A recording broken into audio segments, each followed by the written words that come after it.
Alexander McQueen Series, Episode 1, Fall and Winter 2010 collection called Angels and Demons, the last collection created by the designer before his death.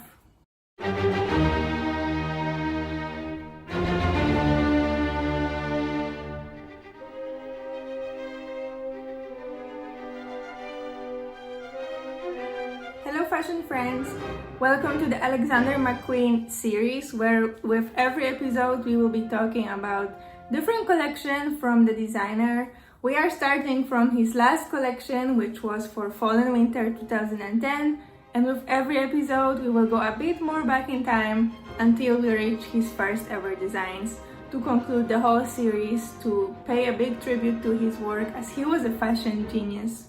Although the collection was never officially titled, it became known as Angels and Demons. This was last ever collection designed by Alexander McQueen himself. 16 designs were cut on the stand by Alexander McQueen and were nearly completed at the time of his death. The collection was then finished by Sarah Burton and the Atelier team. The private show took place to the classical music that Mr. McQueen had been listening to as he cut and fitted the collection, which was a requiem for the designer. The show took place in Paris, and actually not so many guests were invited. There was only a small audience of assistants and journalists who admired the last work left behind by the legendary designer. Many people were crying, and the show was presented not so long after Alexander McQueen's tragic death. It was a rather sad show, but I'm glad it took place as the last McQueen's designs deserved to be finished and proudly presented. So what was the inspiration behind McQueen's last collection? The final collection, under McQueen's hand, had taken inspiration from Byzantine art and old master painting. It was also particularly inspired by religious iconography, borrowing from artists such Hans Memling, Hieronymus Bosch, Sandro Botticelli, Jean Fouquet, Hugo van der Goes, Jan Hay, and Steven Lochner. McQueen's favorite art was Flemish, especially the works of the 15th century Flemish and Dutch painters. When in 2004 he was interviewed by his mother, he said, "I would love to buy a Memling, but I don't think I could ever afford it." In many of the McQueen designs for this collection, there were reinterpretations of the 15th century depictions of suffering. The chosen artworks by McQueen were captured digitally and then woven into jacquards or reprinted to fit an individual garment. The colors of the collection were mostly royal, so blood red, white, black, gold, silver with some green and purple details. Now we will deep dive into each look since there was only 16 of them. We will look into detail of every single one of the garments, and we will look at the inspiration behind all of them. The show was opened by Carolee Kloss, who was one of the first supermodels during the early 2000s. Her very specific, confident walk was a perfect choice to open the show strong. She's wearing a red long-sleeve dress with golden embellishments. Both sleeves and the bodice are fully covered in an incredible symmetrical embellishments. The bottom of the dress has a beautiful thick hand pleating around the hip line. The side picture of the garments show how thick the pleating actually is. We can only imagine how much material was used and gathered there to create such a look.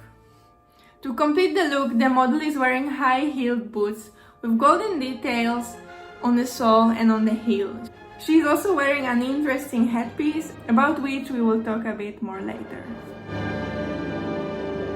The second look is a dress of the same shape as the previous one.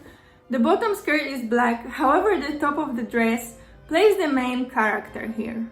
It was inspired by Hieronymus Bosch, active between the 15th and the 16th century, who was a unique painter.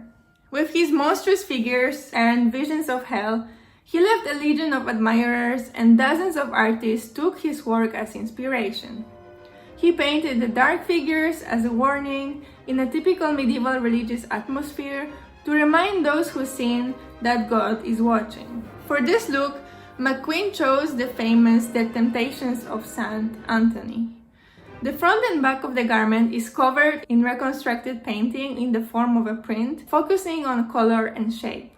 On the front of the dress, the fish wrapped in robes that resemble a cardinal's attire and the naked woman who peeps from a hollow tree are both evils. The mixture of the familiar and the monstrously distorted suggests the inner turmoil that clothes can conceal. McQueen, however, is showing us also his humor. The dress features also details from Gardens of Earthly Delights. The grotesque ragged back piece is placed at the base of the bodice, just above the wearer's anus. The sleeves and a part of the waist are black, covered in golden lace. This is a very interesting piece of fashion but also history, and I really like this funny humorous thing that McQueen did at the back.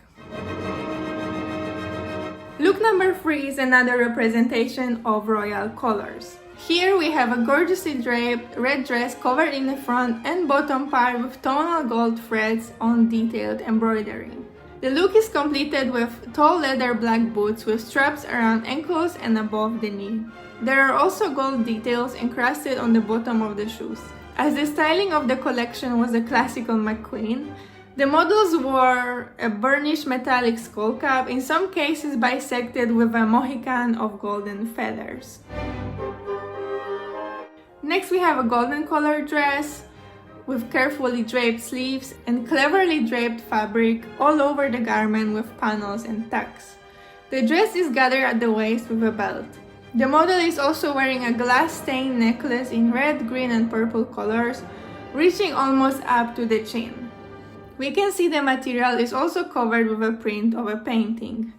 Shoes for this collection were crafted from crocodile skin with gilded hand-carved wooden soles, featured ivy adorned with acorns, and evoked the works of Baroque carver Grinding Gibbons. The signature McQueen skull found expression on an ankle boot. Look number 5 is another dress covered in prints that wrap beautifully around the body. The print is also spread onto the glove. This piece features digitally printed imagery depicting medieval religious artwork from German painter Stephen Lochner. The artwork, done with altarpiece, includes imagery from the historical triptych artwork from the German altarpiece held at Cologne Cathedral. One side of the garment is also revealing side covered with golden feathers. It is also worth noting that the models work like birds to classical music by Haydn and Beethoven. Now we have look number 6. Another representation of royal colors. Here we have a short red dress with long bell-shaped sleeves. The dress is decorated with a golden animal print. The garment is gathered at the waist with a leather belt and has a v-neck shaped top, beneath which we can see a encrusted gold on the neckline. The model is also wearing long leather boots. Look 7 is a golden suit covered in a print. There are clever panels on high neck and on the waistline for shaping. The bottoms are perfectly tailored, straight pants, reaching the floor with a carefully draped jacket with 3/4 length of sleeves. For a dramatic look, a headpiece was added and the model holds her hands on top of the hips to accentuate the shape of the jacket. Next we have an asymmetrical garment, which seems to be a jacket or an outerwear piece with a high collar at the neck. There is a slim jet opening for a black leather belt. Each garment piece has a very detailed embroidery placed perfectly to create a full storyline. The model is also wearing black leather gloves and black heels with buckles and golden soles. Look 9 is a two-piece set covered in golden tonal flower embroidery. The main focus here is on the rich jewel colors that are hidden beneath the soft shawl collar. Both the top and the bottom of the garment is beautifully tailored.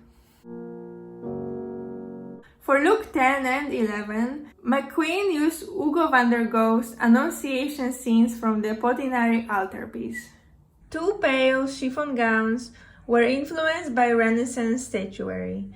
They were covered in a print with images of grizzled angels from the Portinari altarpiece by Hugo van der Gogh's from 1475. They both had a very cool neckline detail being taken all the way over the shoulders and connecting at the bottom of the back. The flatted skirt recalls curved alabaster. Look 12 presents a long gown with intricate silver gray embroidery starting at the neckline and finishing in a V shape just above the waistline. The back of the garment is covered with a wing design. I actually also found this gown for sale, so we can look at the close-up photographs of the garment.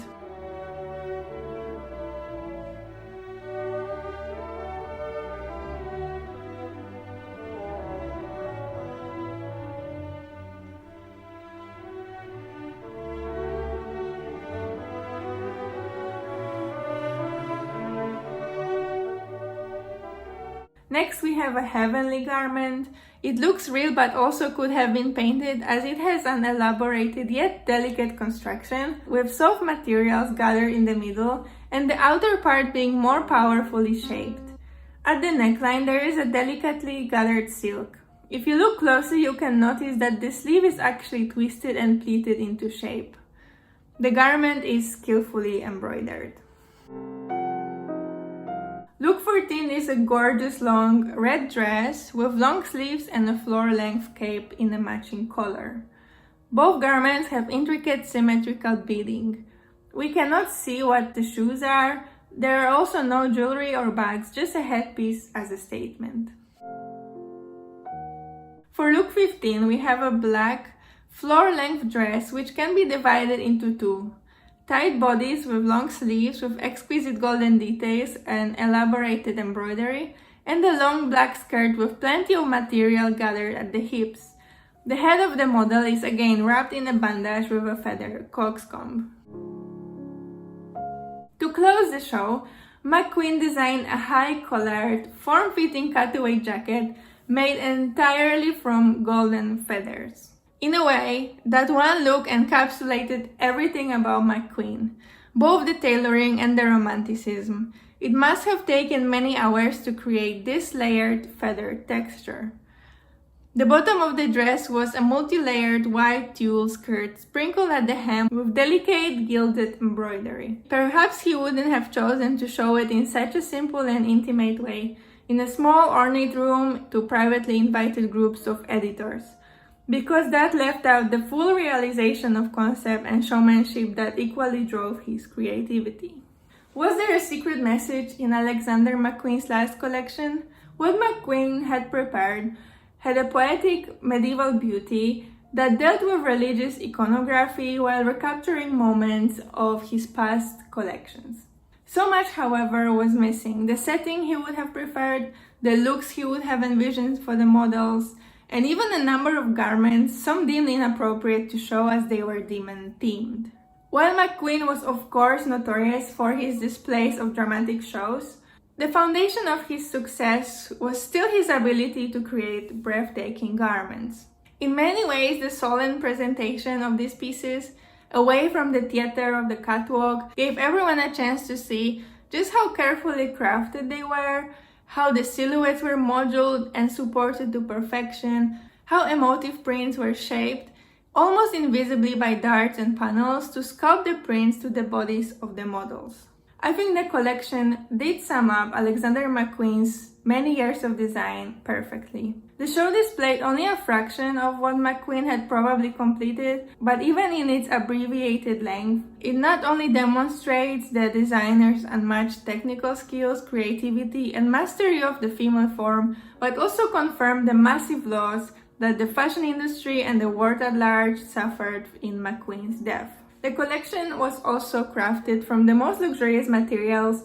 There were rich silks, Duchess jacquard, satin organzas, and the collection also had hand-painted goose feathers. As the collection notes that were handed to the audience read, each piece is unique just as he was. I think this is very cute. For many who knew or worked with McQueen, or for those many who just admired the work, that the designer did, the pieces from his final collection must carry with them all an incredible sense of sadness and devastation. At least it did for me. Not only because they were the final pieces that he was working on up until his death, but also because they were so exquisite. I believe that with McQueen's idea of a show, he would have prepared a magical runway for his collection to create unforgettable experience as he usually did. Anyway, I'm still very happy that the collection was presented despite the circumstances. It was a final goodbye from McQueen, and at least we got to see his last works. He was a brilliant designer, however troubled and misunderstood in his private life. When it came to being an artist, he will always be remembered as one of the greatest fashion designers of all time. Thank you very much for taking your time to listen about McQueen today, and I will see you in the next episode, which will be about Plato's Atlantis.